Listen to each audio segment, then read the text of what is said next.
Hello, I'm Crystal Petry, and you are watching the Crystal Petry Podcast. We are following the first 100 days of President Trump's presidency. And here to help us break down the last week, today, and yesterday, we have Skyler Akins. Hello, Skyler. Hey, Crystal, good to be with you. Thank you so much. I know my audience remembers you. You've been on here before, so I appreciate you coming back. Yeah, happy to be here. Love good dialogue. We need more things like this. Thank you. Thank you. Thank you. Okay, so let's hop into it. We've had several things, big things that have happened in the last couple of days as far as President Trump and his presidency. So the first thing I would say that's huge is President Trump, and he campaigned on this, Skyler, is releasing the unredacted files of the assassination of President John F. Kennedy. And that happened today. We're doing this podcast. What is it? March 18th when we're doing this podcast. So what new revelations do you think can be uncovered in the 8,000 pages about the JFK assassination? Yeah, I think it's actually 80,000, which is even crazy. Yes, 80,000. That's what I meant. Thank you so much. No worries. I mean, I mess up all the time. It's a lot of paperwork. They have not yet released. I checked just before here, but they are coming out today. So I'm assuming when we finish broadcasting, there'll be a huge dump of 80,000 pages. I believe his order says they have to be unredacted as well. Correct. I think that unlike the Epstein files, this will be a true data dump of what really happened, because as you probably know, I think it's like 70 to 80% of the people in America do not believe that one bullet killed President Kennedy. Correct. I can't myself as one of those people. I'm not willing to believe like the CIA had him assassinated. I'm not that deep into it or anything, but I definitely think there was more than one shooter. So what do I have to say about that? I think that the revelations will be there was more than one shooter. And I think that people will it will go a long way, Crystal, to hopefully restore some trust in the government and restore trust in a politician's ability to say one thing in the campaign trail and fulfill that promise. And I think that he's doing that hopefully with this release. Okay. Oh no, we lost Skyler. Let me see if he's gonna pop back up here. What are you hayseeds looking at?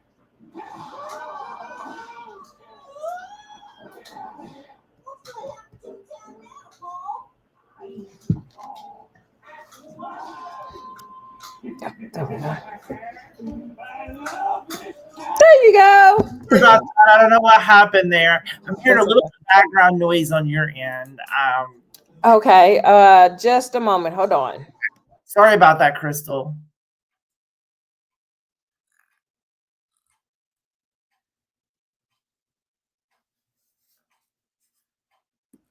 Okay, is that better? Much better. And I'm sure you can edit out that. I don't know what I hit on my keyboard or mouse. I'll edit that out. I'm sorry about that. No. That's why we record. That's why we record.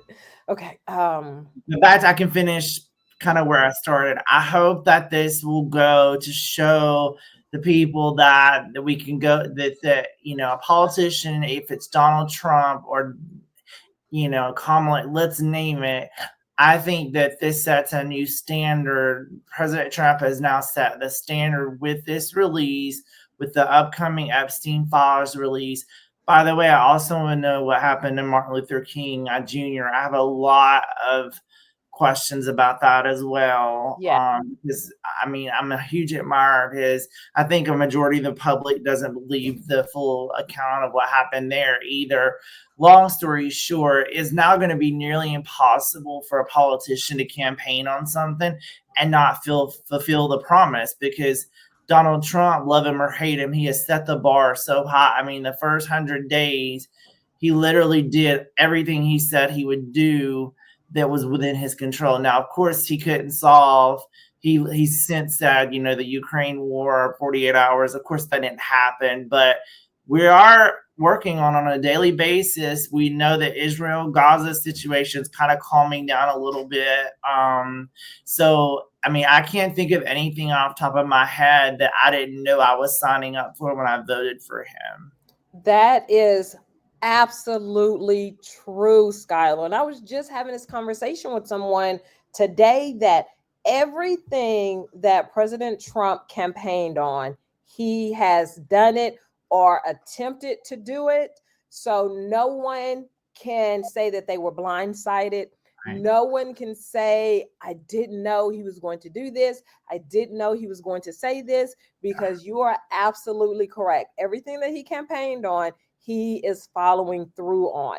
And so the other files, the Epstein files, he said he was going to release those. The MLK files, he said he was going to release those, all unredacted. Now, MLK's family has requested that they see the files first. So I don't know where that where that process is.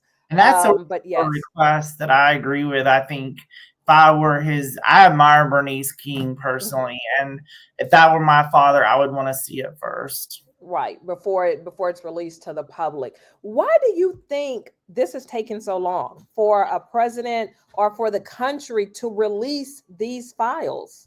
I think there's a lot that they don't want us to know. I'm not conspiratorial minded by any means, but I will say that these three cases, being MLK, John F. Kennedy Jr., and all the tragedies in that family, and then the kind of end of it being the JFK files and Epstein files and MLK, they all have in common that there's a hint that the government was either involved or knew about it or was a part of it. But I'm not willing to go that far. I think the reason is that for so long, the government has thought we can't handle the truth. And I think that COVID and some other things recently have shown the government that if you hide things from people, it makes them want to know more and look deeper. And I'll give you an example. You can probably remember this when you were a kid. If your mom and dad told you don't watch that TV show, it's not good. What are you going to do? That's At exactly what midnight, you want to do. I'm gonna go watch that TV show. So they have told us now, gaslighted us for years about these three high-profile cases. At Epstein is the fourth, and gaslighted us to the nth degree. I mean, and there's been changing narratives throughout history. So I think that we're now at a point where we just don't tolerate the government gaslighting us anymore, and people can handle the truth. And I think that by releasing these, it will build trust. And I also think that we deserve to know the deepest, darkest secrets of our government because we're paying these folks. I'll also say, as it relates to the Epstein files, I don't know if you know this or not, but Pam Bondi sent the FBI director, Kash Patel, a memo stating that they had hidden some of the Epstein files in the, I think it was the Southern District of New York FBI field office. And so she had written a letter to Director Patel saying, I want an immediate investigation in why all these files were not given to me. So that was why there was kind of a botched rollout of the Epstein files, was that there was allegedly some, withholding of files from the Attorney General, who is the chief law enforcement officer in the country, and the FBI director reports to the Attorney General. We have not yet heard an update on that, but I will say I do believe that we have not seen or heard all of what is contained in those Epstein files. And I think everybody, man, woman, wants to know who was on those flight logs, what they were doing, and how we can heal the nation and make this country absolutely intolerable for pedophiles and for anything like that to ever happen again in this country.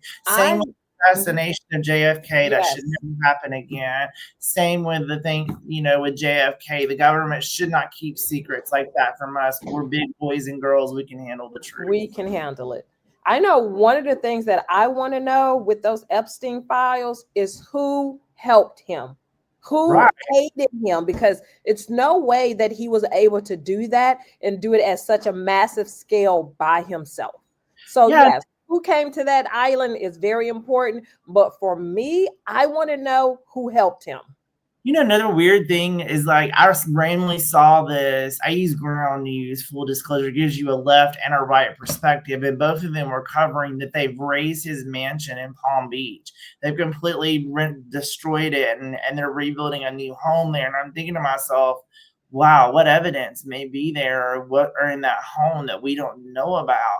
I Right. feel like, there are pictures with Trump and Epstein. Like he says he only met him once, and I don't think they had a close relationship. But literally everybody up the ladder from, President Clinton to these high celebrities to religious leaders were all seen. The Prince of England that was Yes. taken out of the line of succession by the Queen over this was involved. So to your Yes. point, Crystal, this is such a significance of national and world security. And again, I want those things to come out more than anything, not because of the conspiracy of it all, but because I want this country to be so intolerable of underage, explicit sexual activities with minors and pedophiles that we do not allow this to ever happen again. And this, my last mention on this subject, and then we'll move on to our next topic, Skylar. But I remember, and probably you remember, my audience probably remembers, President Trump, when he did, which he wasn't president at that time, when he did meet with Epstein. Do you remember what President Trump said, that Epstein likes him young? I do remember that. Yes. And so now with all of this coming out, I feel like President Trump knew something. I don't know, like to the extent of what he, knew, but maybe something. And I don't want to turn this podcast into a conspiracy theory podcast, but it's just like coming back now. Yeah, it's coming back. So definitely want to know that. Okay, so the astronauts who have been stuck in space for 9 months. It's a fifth, isn't it? Are coming home. They're probably home right now. Right now. But what do we think about this? How did they get stuck in space for 9 months, Skylar?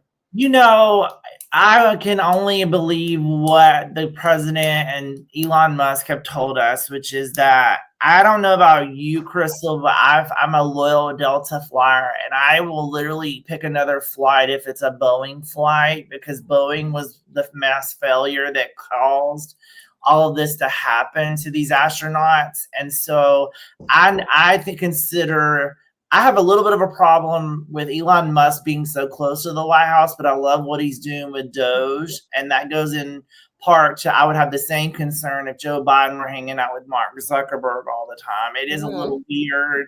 I also have some religious, philosophical differences with Elon Musk. But I will say the thing I admire the most about him is that he came in and said, I will rescue them, because every life, every American's life has value. And I think that them coming home and being rescued from a Boeing tragedy that happened, a malfunction, and then SpaceX going up, rescuing them, bringing them home. And the interesting thing is that he's not really out there claiming credit for it. I think Elon Musk just does this because, it's free publicity for him, but he's also showing us the innovation of the American economy, the things that you can do when you take the kind of chokeholds of regulations off of government. And I'll tell you, it brings my heart so much joy that they're finally home. And, Elon Musk claims openly, and President Trump as well, that the Biden administration denied SpaceX's request to go rescue them earlier.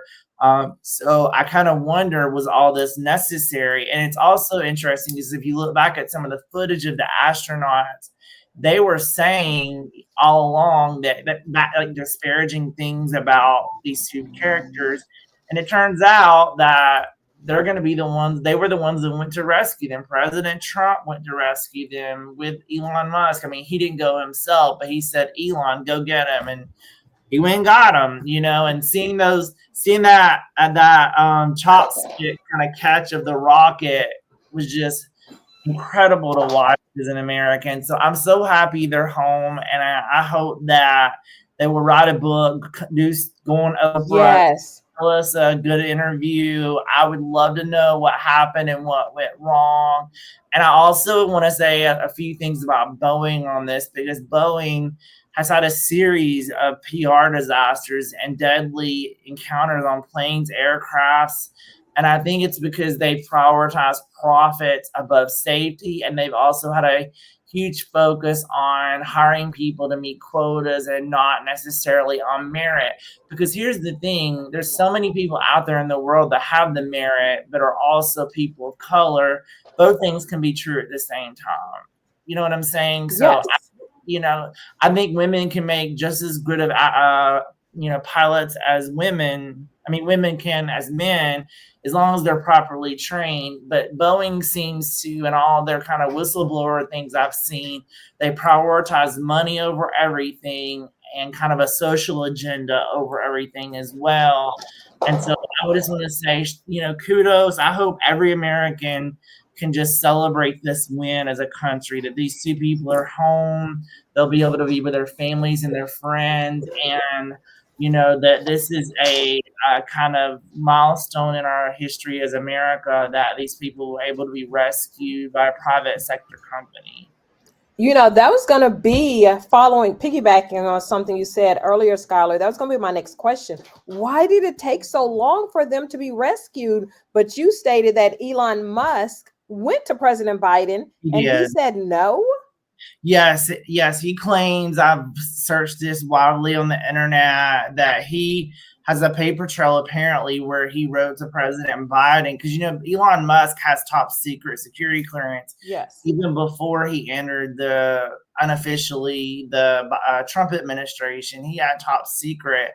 He claims that he went to President Biden and said, I have the technology, I can rescue them, and was denied because they were worried about the optics of what it would look like for one of Trump's biggest and most vocal and wealthiest supporters to rescue them.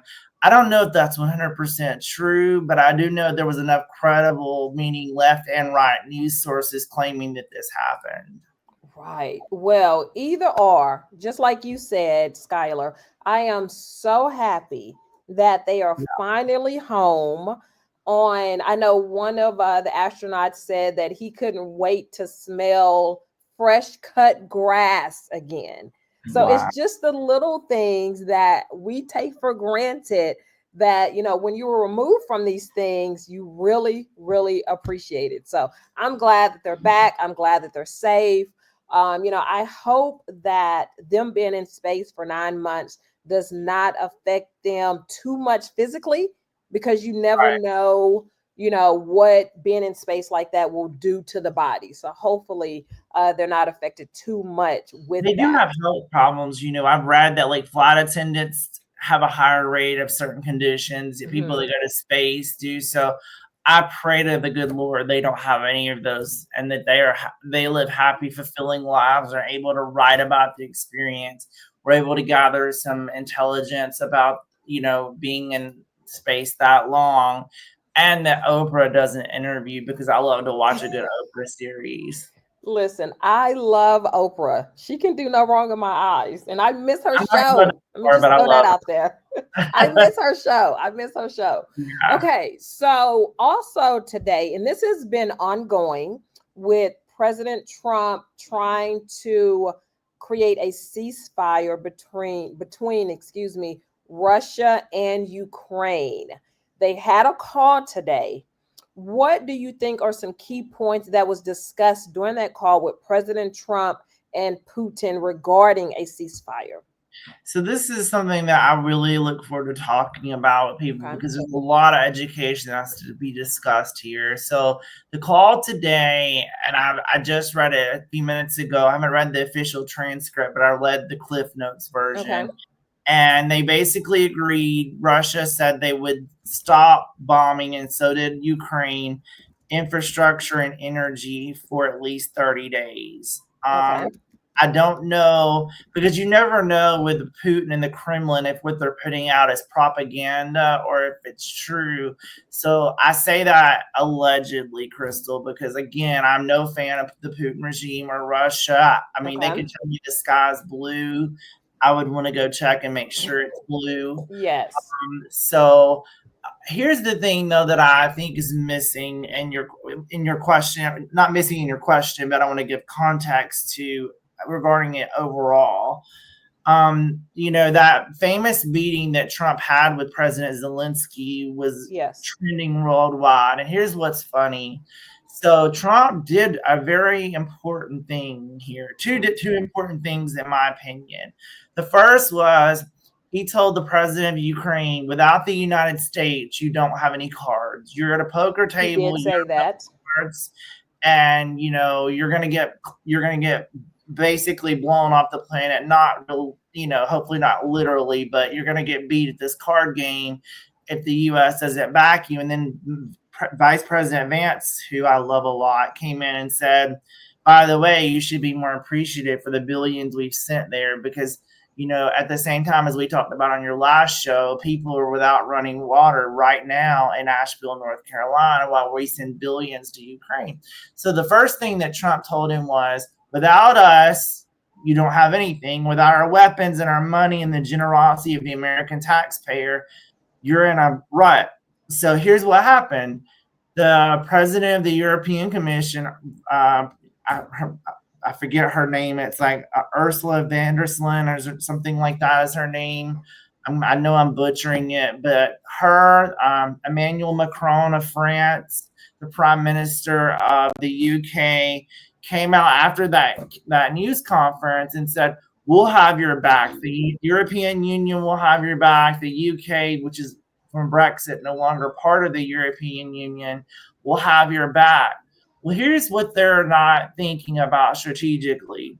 The two most nuclear armed nations on planet Earth are Russia and the United States. We roughly have, according to the International Atomic Energy Agency, roughly the same amount of nuclear weapons as Russia.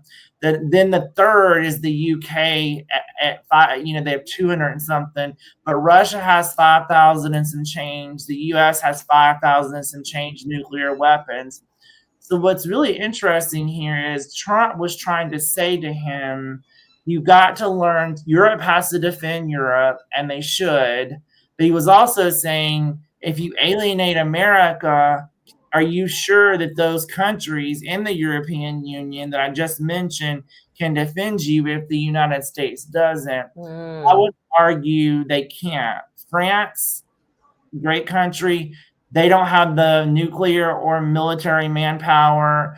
Neither does the UK, and neither does the European Union as a whole. You have to, for context, for the Prime Minister of the United Kingdom and for France, where if you put both countries together, would be about the size of Louisiana and Alabama, right? Like, so these are really small countries coming together, pounding their chest, saying, we're ready to go to war, defend Ukraine. It's concerning for every American for a couple of reasons. The first one being that if the UK or France assists Ukraine in attacking Russia, then under NATO Article 2, an attack on one NATO ally is an attack on all NATO nations. So let's say France, in an act of defense for Ukraine, fires a missile into Russia, and Russia retaliates, then the United States, under Article 2, would have to rush to the defense of that country. Okay. So that's something people haven't thought about completely, is UK's and France's insistence that they continue the war and continue on, and let's go World War III if we have to, puts us in a bad situation. That's why I think last week President had the NATO Supreme Commander at the White House, and they had a hard conversation.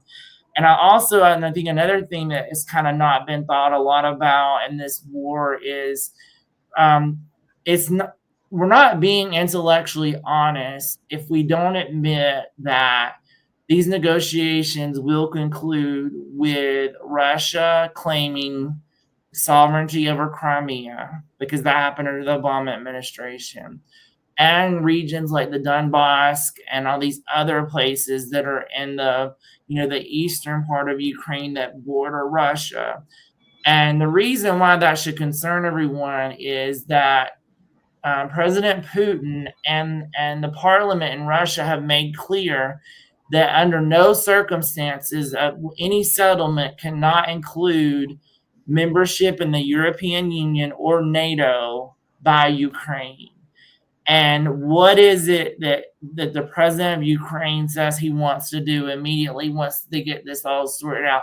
He wants to join the European Union. Yes, he does. It gives me chill bumps. It's something that keeps me up at night, because the president of Russia for 20 years now, he's been saying it like, he's surrounded. If you look at Russia, he's surrounded everywhere by hostile actors, like that are a part of NATO or the European Union. The only place he's not surrounded is right there in that area of Ukraine. So I can see in his perspective of the last remaining border I have where it's not a European Union nation or a NATO country is Ukraine.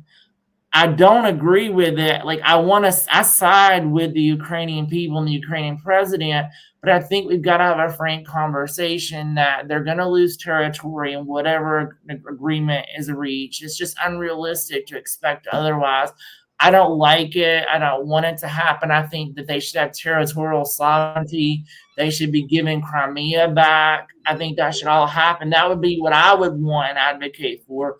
But President Trump and Democrats and Republicans are openly saying that's not going to happen. You're going to have to give some and take some on both sides.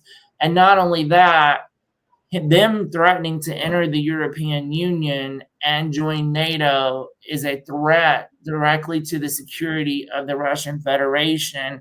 And President Putin has said he will take that as an act of war. Mm-hmm. So I just worry about the rhetoric, and I want the rhetoric to be calmed down. And I think to a degree, President Trump will President Zelensky up to the fact that if I'm not leading the negotiations, you're literally playing with the world's most dangerous weapons. Because as you know, if Russia fires one nuclear missile, it triggers thousands to go up. I mean, that's how nuclear war works. Yeah, and the whole world civilization would end in 30 seconds or less.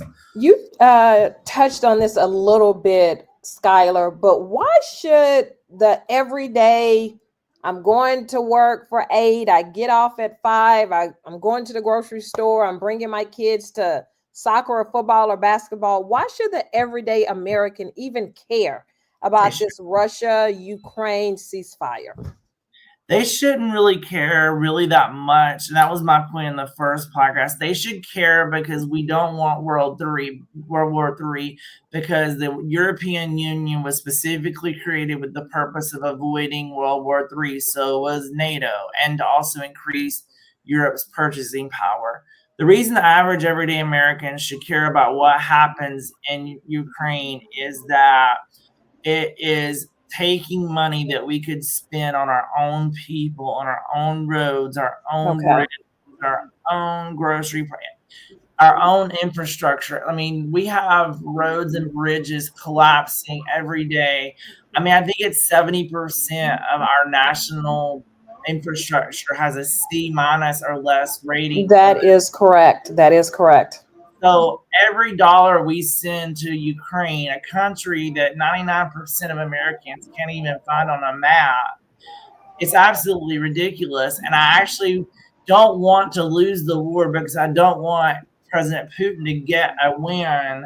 But at the same time, it's hard for me and all those folks that you just mentioned to worry or have empathy, or not empathy, but have concern when they're worried about inflation, egg prices, grocery prices, gas prices.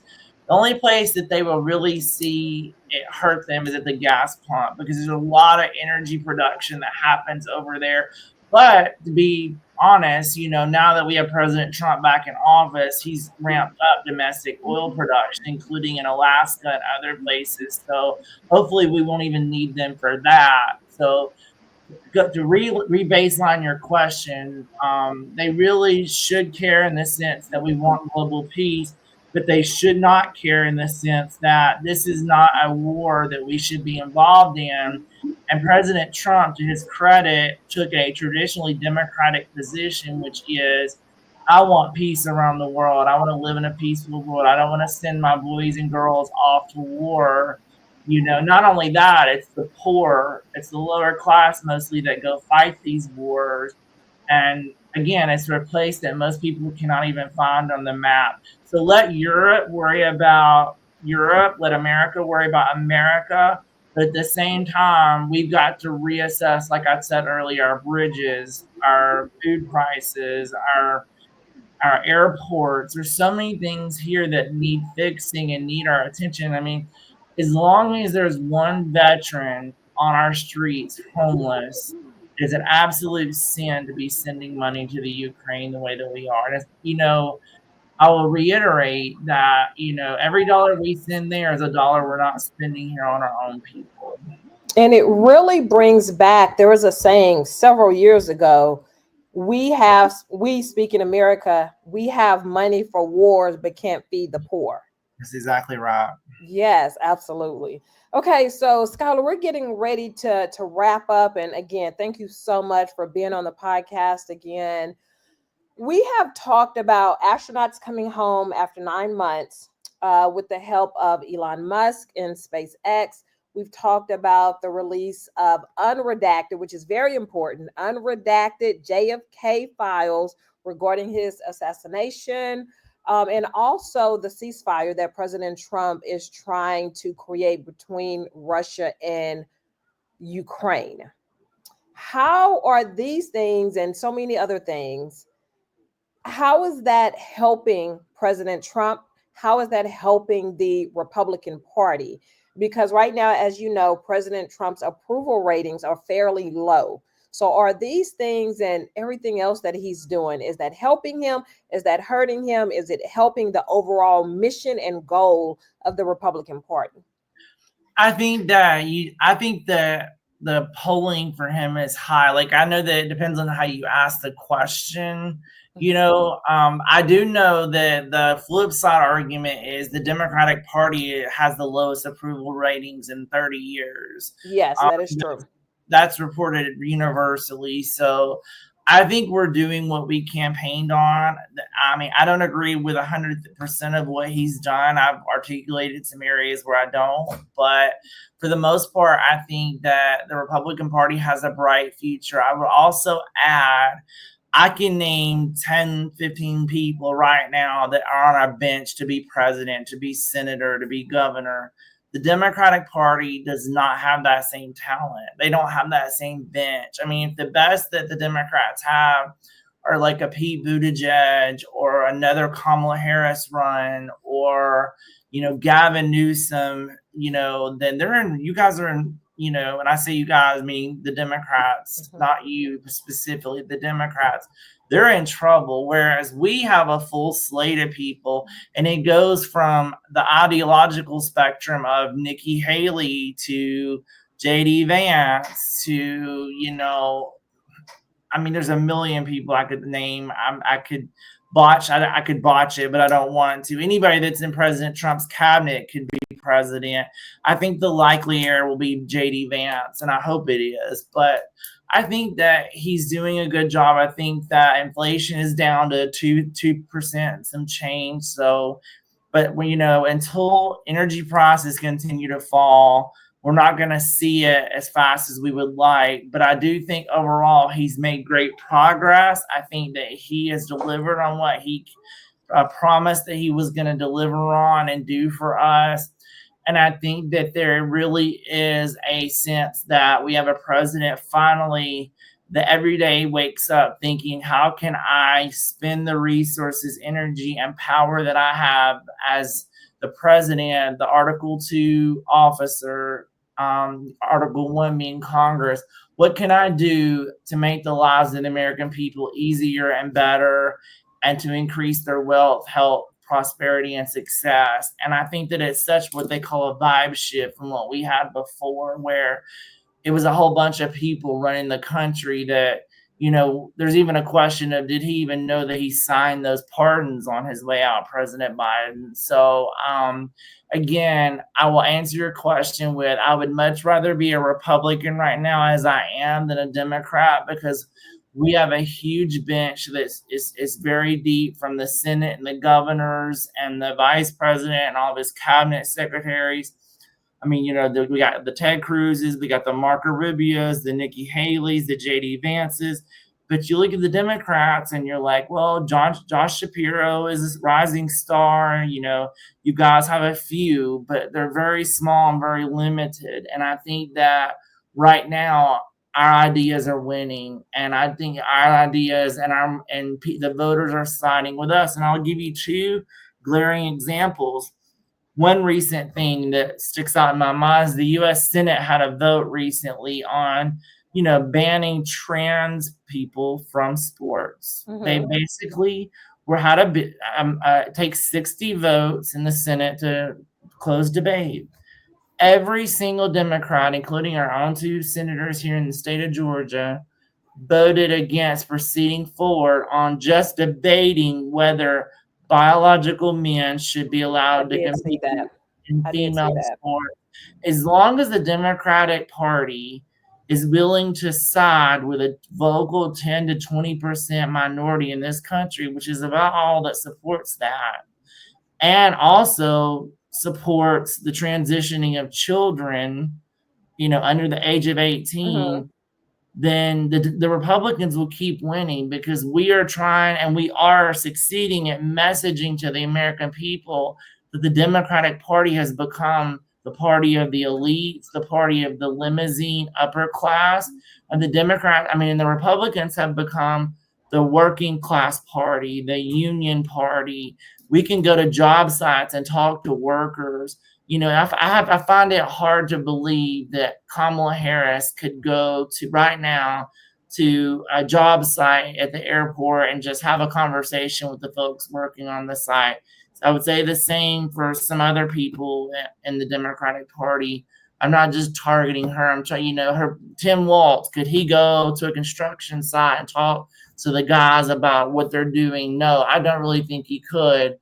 Our party can do that. And, I think that is, as long as your party, meaning the Democrats, as long as their party is willing to side with a vocal 10% of Americans that think biological men should participate in female sports, you're going to continue to lose elections. Take that free advice, Democrats. I'm speaking to Democrats. As long as you have that as your policy, as long as you are willing to vote 60-0, meaning every single Democrat voted to keep that policy in place, which allows some biological men into women's sports, as long as they are willing to die on that hill, they'll continue to lose elections. And I know I don't want to continue to demonize that community, because I have compassion for them. But at the same time, I have more compassion for the woman, the little girl that's competed her whole life for this dream, just to have it knocked out of her by someone who says that they're a woman and has been taking hormones for a year. I just, it's a 90% issue that the Republicans have picked up. And also, I can go on down the list, but that's just one of the most radical, glaring examples of just how out of touch the Democratic Party has become with the average American. So as a Republican, I feel good about where we are. I feel good about the future. I always like to remind people, buckle up. We're not even, we're only 3 months and 3 years and 8 months into this administration. Buckle up. We're just getting started. And there will be a midterm elections. I'm sure I'll be back on your podcast then to talk about those midterm elections. Yes. That will be the American people's chance to say, yes, we like what you're doing, or no, get out. We want divided government, because there is an argument from a nonpartisan perspective. I know a lot of people in my friend groups that prefer divided government because they think it forces compromise. Mm-hmm. So to answer your question, I'm much more optimistic about my party's future. And the JD Vance, my famous picture right here, I love him. I think we've got a really solid bench of intellectual, there's no better American story of coming from a drug addicted poverty background the way that JD Vance becoming vice president of the United States than what the Republican Party has in JD Vance. I mean, the Democrats have some talent, but it's nothing in the size and the number of people that the Republicans have right now. And I will be honest with you, just a couple of years ago, Democrats were saying that about Republicans, and now we're saying it about you guys. We need a thriving two-party system, but as a partisan, hardcore Republican, on nine out of the 10 key issues, I mean, I'm basically 80% of the issues, I'm on the Republican Party side. I feel very good about our chances. We have become the big tent party. We have become the place where you can come and talk about your ideas and not worry about being canceled or offending someone. And then out of that come policy that the American people side with us on. There are things, like I told you, the Elon Musk situation. I don't like how close he is with him. There are a few things that I just kind of have some concerns about. But overall, I think he's doing exactly what he told us he would do. The American people love Doge. I love what's going on with that. I love seeing that we're cutting out, opera in Cambodia, all these crazy things that we're funding around the world. I love that we're pulling that money back, putting it in either reducing our debt or putting it in the pockets of the American people where it should have been in the first place. And that, ladies and gentlemen, the executive vice president of the Republican Party of Georgia, Skyler Akins. Of Atlanta, yeah. Yes, of Atlanta. Thank you so much for being on the podcast. I always love when you come on, and we're going to wrap here, but I always love when you come on because you're so knowledgeable about the issues, and you have a way of breaking down the issues to where the common everyday person can understand what's going on. And that is the actual purpose of what I'm doing with following President Trump's first 100 days. So people will know this is what's happening in your government, and this is how it's affecting you at home, in the grocery store, how it's affecting your children at school, how it's affecting you on a humanistic level. So thank you so much for being on the podcast again, Skyler. And yes, you will be back. You will be back. To my listeners, to my audience, thank you so much for tuning in. Make sure you subscribe and follow us so that you will have a great understanding of what's going on in your federal government. You can get Skyler's podcast on YouTube Podcast and Apple Podcasts. And remember, you always have time to listen and learn on the go.